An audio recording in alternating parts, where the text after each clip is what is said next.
Welcome back to our channel. It is a truly fascinating day to dive deep into the tangled web of secrets, egos, and fragile relationships currently dominating Fairmont Crest. There is a very specific kind of tension brewing right now, and I can't help but feel like we are watching a massive psychological collapse happening in slow motion, specifically when it comes to Nicole. Right out of the gate, we have to talk about this incredibly awkward, almost forced conversation between Nicole and Kat. When your own daughter comes to you to catch up, and your immediate response is to claim you are simply too busy having mind blowing sex with your new boyfriend to make time for her, something is fundamentally wrong. I might be overthinking this, but it seems that Nicole is protesting way too much. She is putting on this grand performance of the sexually liberated, completely satisfied woman with Kial, but the cracks are showing. Kat immediately calls her out on her bluff, noting that Nicole somehow miraculously found the time to attend a Nationals baseball game. You are telling me Nicole can sit through 9 innings of a sports game, but she is too exhausted from her bedroom antics with Kial to grab a coffee with her own daughter? It just doesn't add up. Something about this doesn't sit right with me. I keep coming back to this idea that Nicole is desperately trying to convince herself that she is entirely consumed by Kial. We all know she just had that deeply emotional moment with Ted where he offered her a sincere, heartfelt apology for cheating on her during her hormone treatments. They shared that warm hug, and for a second, it felt like the old Ted and Nicole connection was sparking again. What if Nicole is terrified of those lingering feelings? By aggressively bragging about her sex life with Kiel, she is building a fortress around her emotions. She wants Kat to believe she has moved on, but more importantly, she needs to believe it herself. It feels like a massive overcompensation, and honestly, it just makes her look incredibly self centered in front of a daughter who just wants to connect. And speaking of Kat, she has her own absolute mess to deal with regarding Tomas. Kat updates Nicole on the absolute disaster that is Tomas's professional life right now, casually mentioning that Tomas managed to completely put his foot in his mouth and offend Naomi. This whole situation at the law firm is a powder keg. Kat and Tomas are fundamentally at odds right now, and their latest argument centers around Bill returning to work way too soon after his massive health crisis.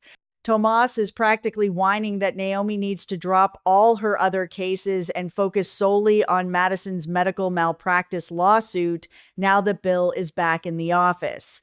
But let's read between the lines here.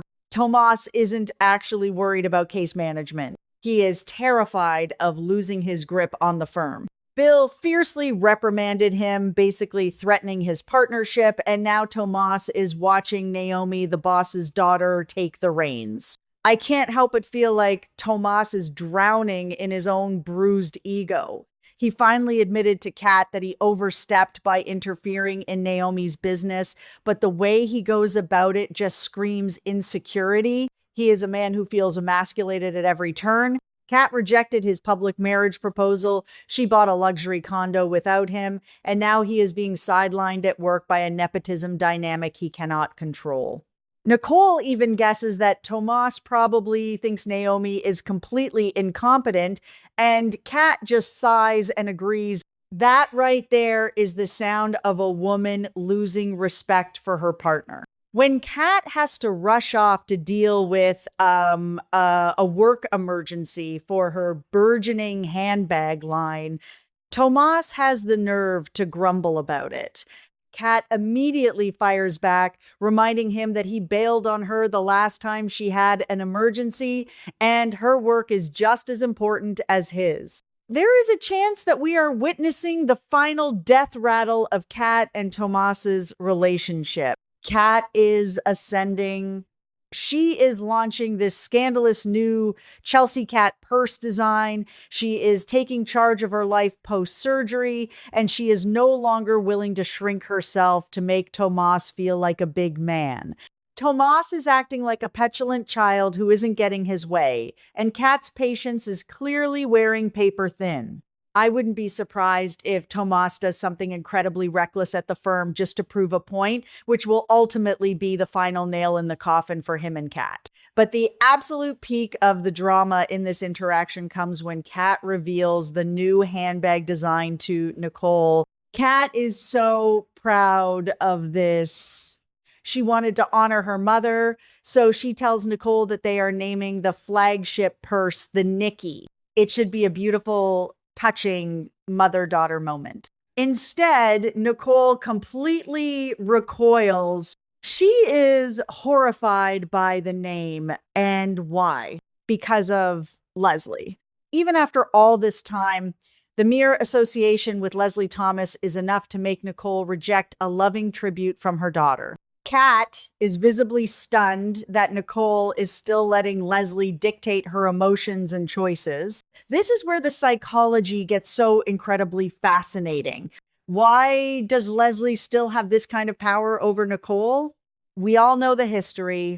Leslie is the woman Ted took his wedding ring off for. Leslie is the woman who shattered Nicole's illusion of a perfect marriage. Even though Leslie is currently an absolute mess, dealing with Marcel and Eva's judgment, she still lives rent-free in Nicole's head. Nicole's reaction is so telling. She doesn't just politely decline the name. She violently pivots and demands that the purse be called Bad Bitch instead. Maybe I'm overthinking this, but suggesting Bad Bitch is Nicole's desperate attempt to project an aura of untouchable, ruthless confidence. She wants the world to see her as this fierce, independent woman who doesn't care about anyone or anything. But the irony is that rejecting the Nikki proves she cares entirely too much. She is still deeply insecure about her past, her failed marriage, and the women who threatened her status.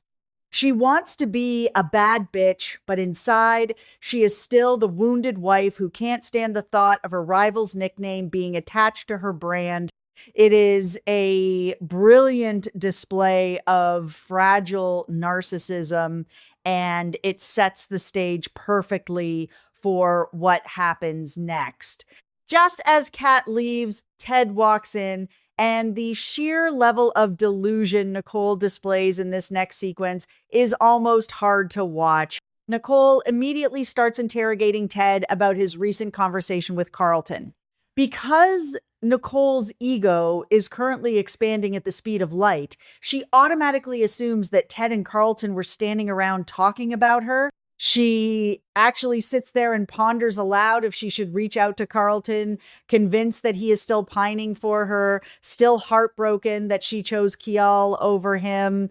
The truth might be more complicated than it looks, but in this case, the truth is actually just hilarious. We, as the audience, know exactly what Carlton has been up to. Carlton isn't sitting around weeping over Nicole.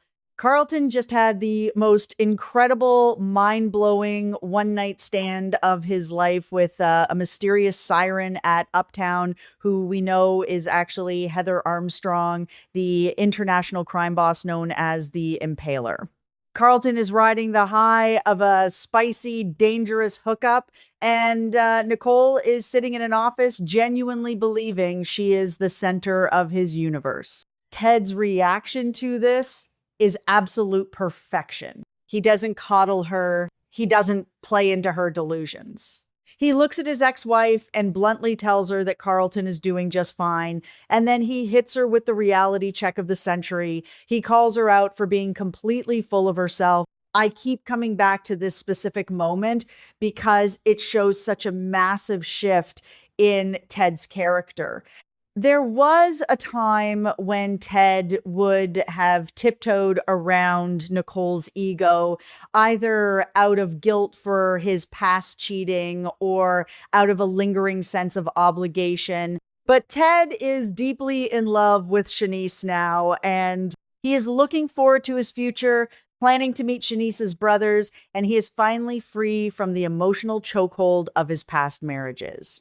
Seeing Nicole act this incredibly arrogant and self centered just exhausts him. He has no problem popping her bubble. What if Ted's bluntness is exactly what Nicole needs, but also the very thing that will send her spiraling? Nicole relies on the men in her life to validate her worth. She is using Kial for physical validation. She wants to believe Carlton is providing emotional validation by pining for her, and she expects Ted to provide historical validation by treating her like a queen. When Ted flat out tells her she is full of herself, he strips away that validation. It is a harsh truth, and I can't help but wonder how Nicole is going to process it. Will she double down on her bad bitch persona and push everyone away? Or will this finally force her to look in the mirror and realize how performative and shallow her current behavior has become? There is a storm brewing in Nicole's mind. She is trying so hard to project perfection, the perfect sex life, the perfect edgy branding, the perfect desirability, but it is all a facade. Her daughter sees through the busy excuses. Her ex husband sees through the massive ego. And eventually, Kial is going to see through the emotional walls she is putting up. And let's not forget the absolute chaos that will ensue when Nicole finds out that Carlton, the man she thought was mourning her absence, is actually tangled up in the sheets with the most dangerous woman in Fairmont Crest. I might be wrong, but I feel like we are setting up for a massive fall from grace for Nicole. You can only fly this close to the sun on wings made of pure ego for so long before they melt. And with Kat and Tomas's relationship hanging by a thread and Bill's return to the office causing shock waves that Tomas can barely handle, the collateral damage is going to be spectacular. Will Nicole realize her mistakes before she alienates Kat entirely? Will Tomas do something unforgivable to undermine Naomi and Bill? And just how hard is Nicole going to crash when she realizes the world does not, in fact, revolve around her? The pieces are all in play, and honestly, the tension is just waiting to snap.